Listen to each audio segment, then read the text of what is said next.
Companies Idol கிட்ட போடுவாங்க. அந்த கான்ட்ராக்ட் தான் ஸ்லேவ் கான்ட்ராக்ட். இத கான்ட்ராக்ட்னே சொல்லலாம்ல. அது என்ன ஸ்லேவ் கான்ட்ராக்ட்னு உங்களுக்கு சந்தேகம் வரலாம். அதையும் சொல்றேன். ஆனா அதுக்கு முன்னாடி ஆடிஷன்ல செலக்ட் ஆகிறதுல இருந்து டீம் ஆகிறதுல வரைக்கும் சொன்னாதான் உங்களுக்கு புரியும்.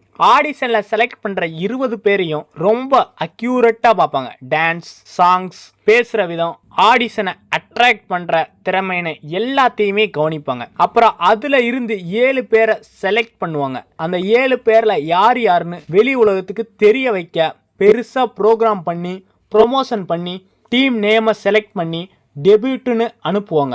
என்னமோ புதுசா செலக்ட் பண்ற போற மாதிரி 20 பேரையும் ஆட வச்சு அவங்க ஆல்ரெடி செலக்ட் பண்ண 7 பேருடைய நேமையும் ஸ்டேஜ்ல அலௌன்ஸ் பண்ணி குரூப்பா ஃபார்ம் பண்ணுவாங்க. இதுக்கு எக்ஸாம்பிளுக்கு ரீசெண்டா பிக்கிட் கொண்டு வந்த அன்டின் செலக்ட் ஆகாத மீதி பேரு கான்ட்ராக்டை கேன்சல்